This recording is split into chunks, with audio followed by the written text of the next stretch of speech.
Hello, and welcome to a very special edition of the Bank Tellers podcast, where we dive into the intersection of TradFi and DeFi.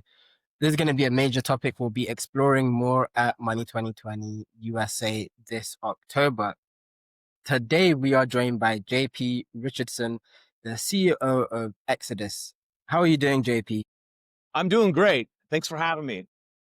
Thank you for joining us. We're excited to have this conversation with you at what I would say is feels like a really important moment in the DeFi story and how DeFi is developing. You and I were just catching up off air, and I know recently you're actually part of the congregation that went to the White House as part of the Genius Act passing. So how's that all been for you, JP? It's been phenomenal. I often joke with a lot of people that I should actually consider buying a house in DC now, for as much as I've been to DC this year. I think this year alone I may have been 8 times, which feels so wild. But yeah, for to be at this historic moment to watch the president of the United States sign legislation, the first major crypto legislation to make this regulatory clarity on creating stablecoins come to life and actually into law. It's been really, really cool to see. And I think what's even more exciting than actually being there is the implications of what I think will happen in the future. It's so interesting to hear you say that, right? You've been to DC at least 8 times this year alone, and obviously the DeFi space has really kind of gone into the mainstream now with the Genius Act passing, and that's so interesting to hear, especially from you, because I know for Exodus, you guys have been, for a lack of a better word, right? Like you've been building Exodus outside of the traditional financial system to an extent and have had to fight to kind of get that acceptance. Maybe by way of kind of demonstrating that, you can tell us a little bit about your journey to being a publicly traded company. Absolutely. So for your listeners that may not have heard of Exodus before, Exodus essentially is an app to manage a portfolio of crypto assets. And it allows people to easily convert or swap from one asset to another. So if you have Bitcoin and you want Ethereum, you can easily swap from one to the other. 6 million people use and trust Exodus today. And so, obviously when we started in 2015 in Nebraska, and the journey was kind of thinking through of like, how are we going to build this crypto company of the future? And we're like, we got to build this company remote, and we've got to actually really lean in heavily to what this ecosystem loves and stands by. And so we decided we're going to pay salaries in Bitcoin. So that was kind of the early days of Exodus. And kind of fast forward to 2021, we decided, we're like, you know what would be great is we have a lot of customers, and they hold their money and assets inside of Exodus. Well, what if we brought stocks to directly to them inside the wallet, inside the software? And furthermore, what if we brought our own stock inside the wallet and allowed our customers to share in the future of our success? So then that started the journey of working with the SEC and getting an SEC qualified offering of the stock directly inside of Exodus Wallet. And so that was in 2021. So we're the first company in the United States to have a crypto only public offering. So you could only buy our stock with Bitcoin, Ethereum, or USDC, which is a dollar stablecoin. So that was 2021. Fast forward to 2024, filed our people could buy our stock, great, but the ability to trade it wasn't so easy. So we filed to essentially list on the New York Stock Exchange, and we thought everything was good. And the New York Stock Exchange, they invited us out to ring the bell in May of 2024. So this is May 9th of 2024. You see, we're supposed to ring the bell. It was on May 8th.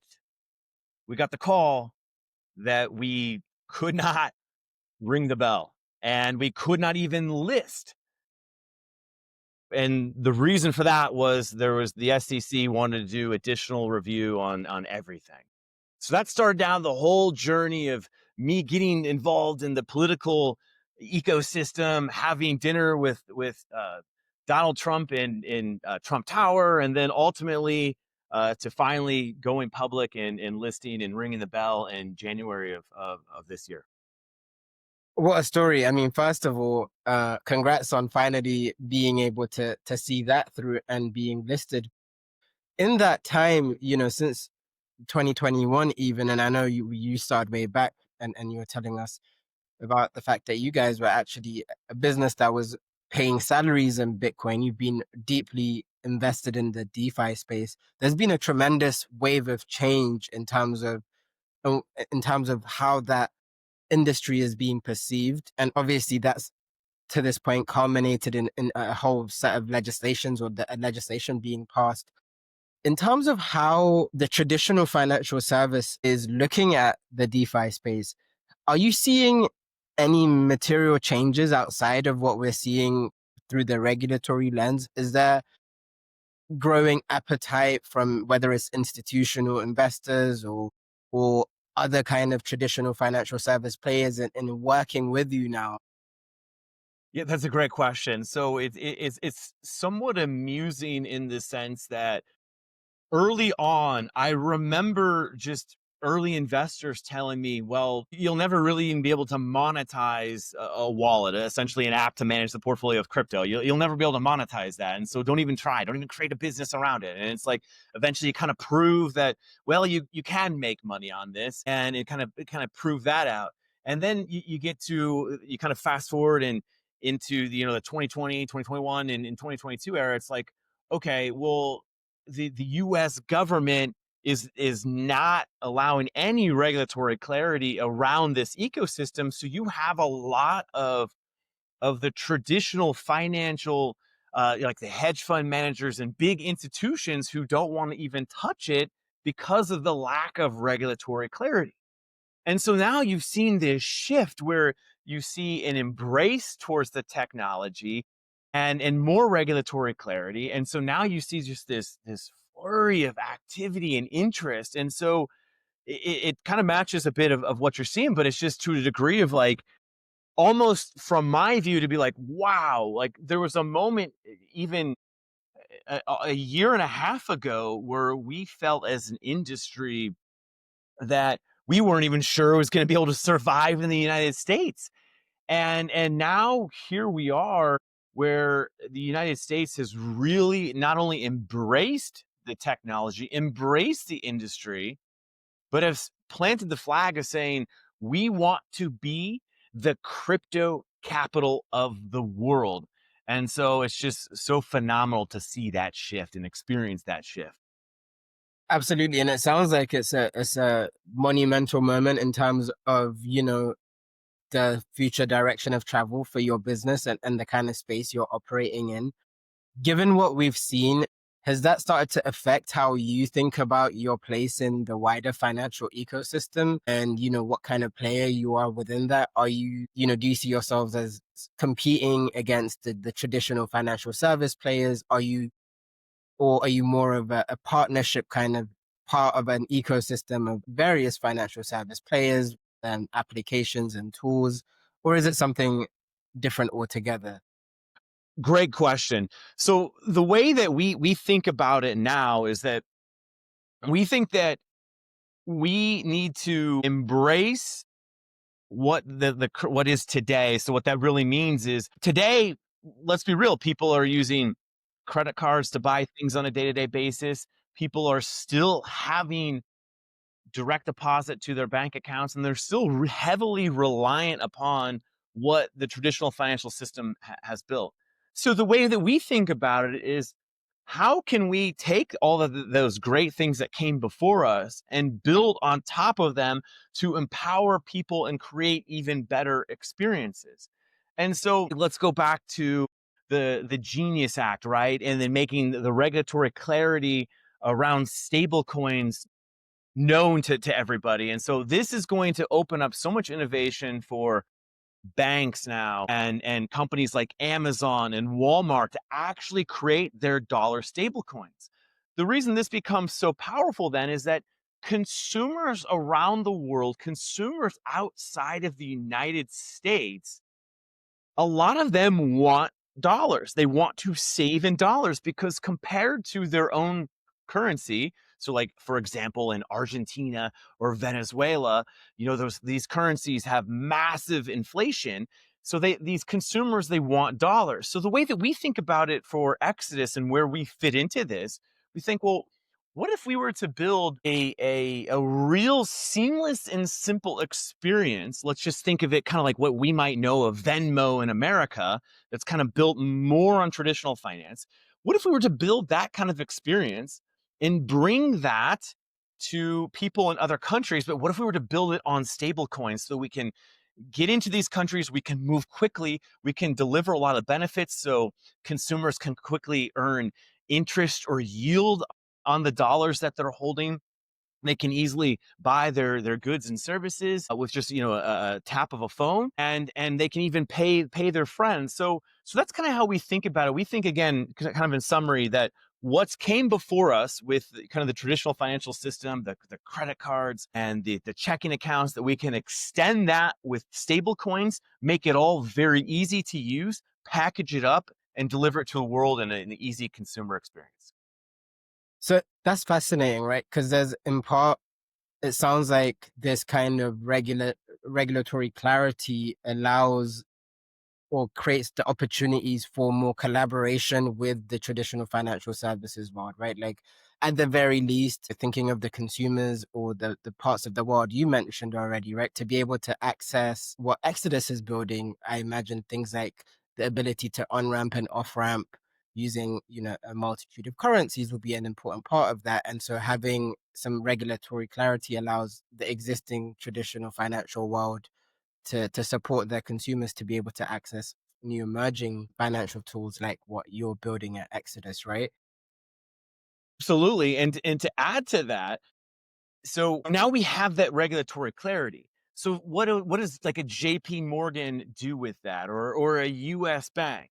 Well, what they have to do then is like, okay, if they want to support these dollar stable coins so that people can transmit dollars instantly to anyone around the world, what they need to do is they need to now make the technology very simple for their consumers. Well, how do you do that? Because as an institution, you think like, okay, we have a choice. We can put these stable coins, these dollar stable coins, maybe on Ethereum. We could put them on Bitcoin. We could put them on maybe like a Solana. But if you are an end consumer that's used to just using Face ID to log into your JP Morgan Chase account, like you don't want to have to think of like, oh my gosh, do I have to use Ethereum, or do I have to use Solana, or do I have to use Bitcoin? You don't have to think about any of that. You just want to log in and you want to be like, okay, cool. JP Morgan Chase now allows me to support stable coins. Okay, cool. So what does that mean for me, for the benefit of a consumer? It's like, okay, I can pay people directly any amount. I can go now buy a car on the week and not have to worry about wire transfers on Monday through Friday or any weird things like that. And actually have an open access to a financial system 24/7 purely on the dollar, which is great. And so for us, Exodus, the opportunity really becomes, as you mentioned, partnering with these firms to make this technology super simple so consumers never even have to know what they're using. Because, like, you and I are having this great conversation, we're in different parts of the world, and we don't have to know how the internet works or how this video is transmitted across different states, and we can still have this conversation. That's how this technology should work for the modern consumer. I think that's such an important point, right? I think sometimes when you are in the weeds of an industry, it's easy to lose sight of that. Ultimately, most consumers, I think they care about the end outcome, not that, of course, within reason, right? It doesn't matter whether I use a Bitcoin blockchain or a Solana, Ethereum, as long as I just get that money transferred in the time I want it and at a reasonable cost. That being said, as you're, you touched on the point of the opportunity for partnerships with traditional financial service players. As it pertains to that, what are the biggest challenges when it comes to working with these established players and established financial institutions? Well, because right now this is also so new to them, and so right now the conversations are just starting to emerge of like, well, okay, now this is all completely legal for us to use, and so right now I'm sure in boardrooms all across America, many of these companies, many of these traditional financial institutions are asking like, what are the opportunities that we can deliver to our consumers, our existing customer base, that we can't today. And so it starts with that part of the conversation. And then from there, you got to then get into the technology and figure out again how to make it simple. So I think what's happening right now is it's still very early, even though we are getting inbound requests to have conversations. There's still very exploratory conversation.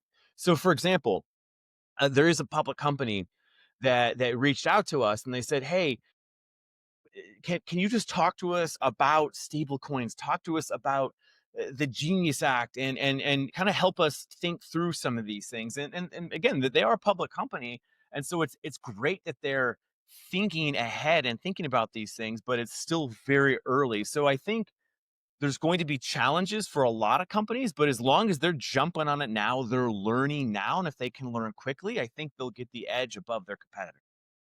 It's interesting that touched on public companies, and as you're kind of speaking around that, one of the things that is just in the back of my mind is we've touched on the Genius Act, and I find that really interesting because stable coins are proving to be this fascinating Trojan horse, if you will, in between crypto and traditional financial services, right? Initially, maybe they were like a really interesting way for on and off ramping from like the crypto trading, whatever it was. And now with through this legislation, a lot of the attention and focus is on stable coins as a payment mechanism. But what you guys have also been doing something super interesting, and I know you said it right at the start, which is you're the first company in the United States actually to have your shares tokenized on a blockchain. And when you talked about JPM, I know recently there was some fanfare around the fact that like they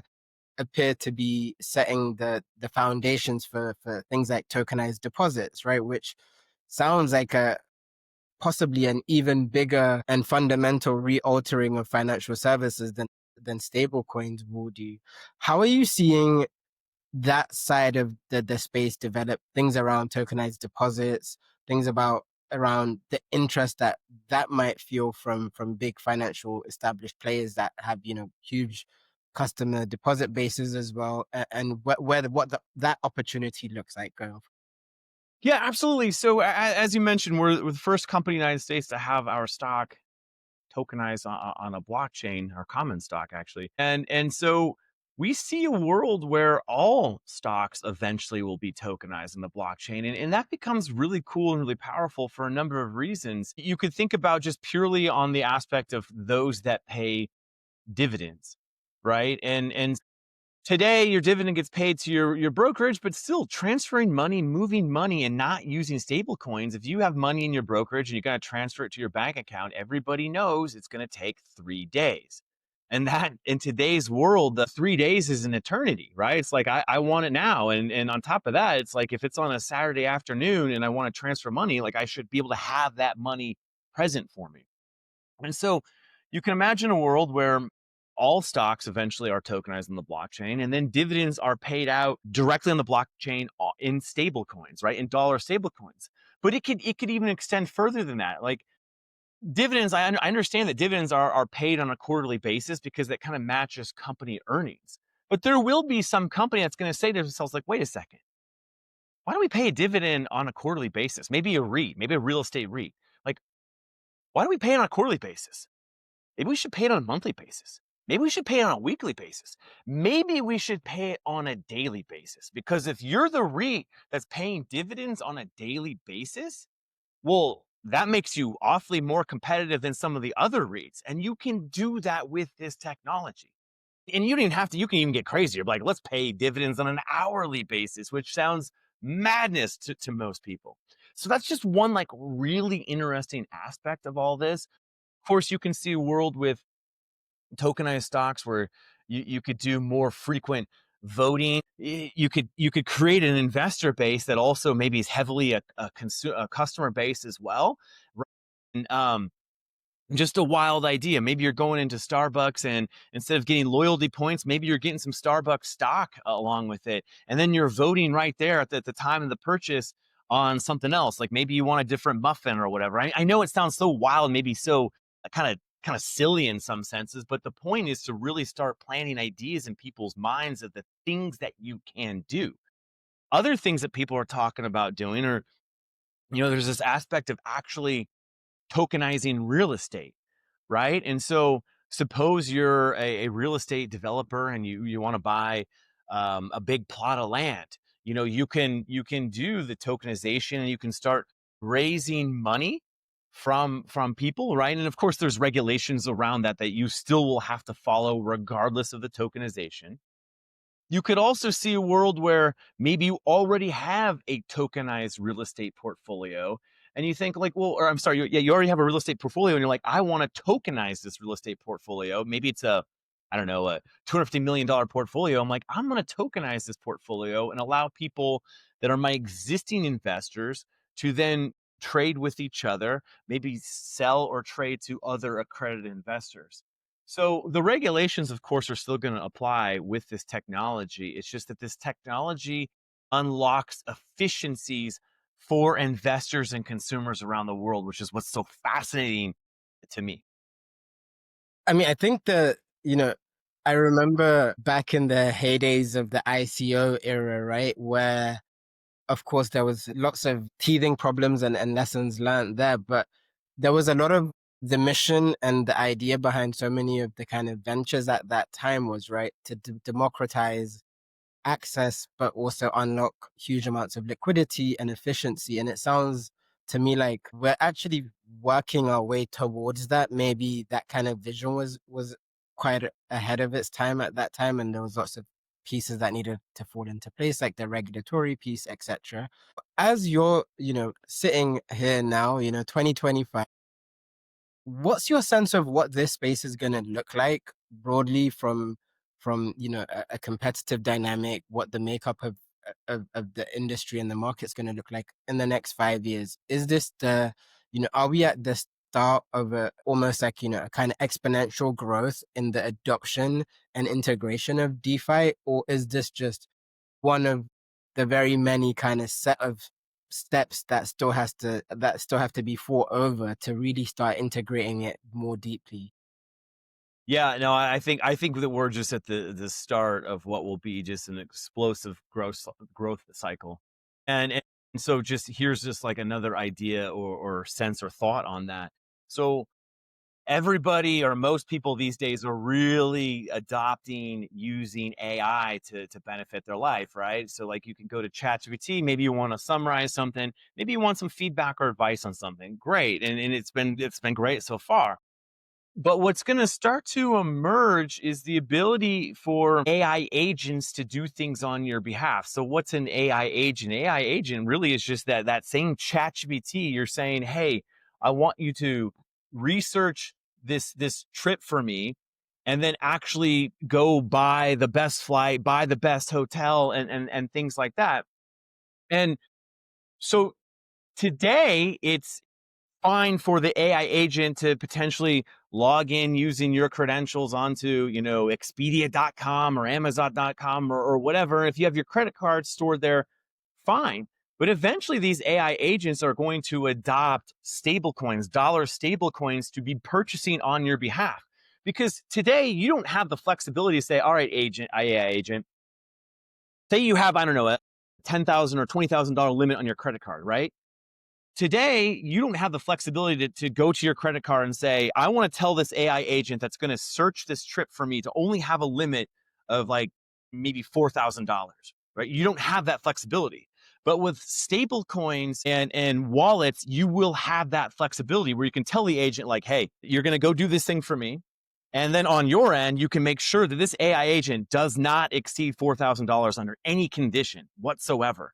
And that doesn't exist today with credit cards. So we're going to see explosive growth of AI agents, I think, shopping on our behalf, using stable coins on our behalf. And so that's, to me, probably one of the really big, interesting things that'll take place, and just kind of plant the seed on a potential other one, and then I'll pause. I think, how we think about labor, for example, like let's say like a college athlete, right? Like a lot of people have probably heard of like NIL, and collegiate or college athletes are starting to get paid, but there's no reason that these college athletes couldn't, for their name, image, and likeness, start to use this technology, create things that may resemble maybe more like meme coins or NFTs or things like that. And again, the regulations are going to have to kind of evolve along with this. But you could even see a world where, as the regulations evolve, where you could say as an athlete, like, look, everybody, I want you to take a little bit of a risk on me. And, if you buy my coin or buy whatever it is, then in the future you'll be entitled to these earnings. And again, that the regulations will have to evolve to support that kind of a use case. But this technology empowers all of these things, and we haven't even seen this happen yet. But in time we will, and that's why I think the growth is going to be absolutely explosive. I mean, it sounds like absolutely we're really right on that cusp, right? I guess one thing that's really interesting in terms of how the space has developed, and I know you guys at Exodus have been pretty pretty keen to work with the regulators and make sure, you're building something that's legally compliant, and you that's the process you've followed. But more broadly, the kind of DeFi and crypto space, right? It feels to me, at least as an observer, that there's been a real shift from this kind of, initially, crypto has had both like this kind of technological piece to it, but heavily, obviously, a very philosophical view, right? Around things like privacy, around like existence outside of this kind of traditional monetary system. And in recent years, that's really been a big change in terms of actually more and more seeing this DeFi space work with regulators to kind of shape what that future is going to look like. As that's happening, how much work do you think regulators and the traditional financial ecosystem has to do to kind of move this conversation forward at a pace in which all of this potential value and opportunity is realized, right? It feels like for a really long time, the crypto space, especially in the US in particular, has been banging the drum about having the need for regulatory clarity, having the kind of the need for the right guardrails. It's taken a long time to get to this point. And even then, I know last year and this year are very different, right? If you're in the space in terms of the kind of regulatory position you're in, it's very different. Now we've got the Genius Act, things like this. Going forward, how much work do you envision needs to be done from those outside of DeFi to help bring through the kind of opportunities, and at the same time, obviously, make sure we're aware of the kind of potential bad actors that might get in, and the potential opportunities to kind of misuse this technology, right? Absolutely. Like there's still a ton of work that needs to be done, both by regulators, policymakers, and that work is still actively being done right now. There's the market structure clarity bills that are going to be put in place to really drive even more regulatory clarity for the industry. So that work needs to happen. You still need a lot of Fortune 500 companies to start adopting the technology to drive more of those efficiencies. And really, as they adopt the technology and they drive more efficiencies, you're going to have more and more consumer demand. So I think it's still sometimes, people will say that as an industry, we're early, and it does actually feel like we are still early, because today, the fact is, most people still don't use crypto today. So that means that people and companies like Exodus and policymakers and regulators and big Fortune 500 companies really need to figure out how the technology can benefit consumers and citizens around the world and bring that technology to them. So again, I think we're very early, but there's still a lot of work that needs to be done. But again, I think actually over the next year we're going to see a lot of it get done, and it's just going to explode. And I think one of the things that's been really fascinating the last, 12 months at least, watching what's happening in the crypto space, the DeFi space rather, is the amount of seeming pent up interest from institutions, right? To at least to get that exposure to the asset classes, maybe as a first kind of port of call, and then maybe with a view of expanding that into their operations. And I always remember this kind of reading this excerpt from a JP Morgan financial results. It was like Jamie Dimon talking through their results, and it was maybe 10 years ago or so. And he was talking about the fact that, the likes of PayPal had managed to build these huge industries, right? In the backyard of banks where the banks were not maybe aware of the potential opportunities and ended up missing out on so much of the payment industry growth.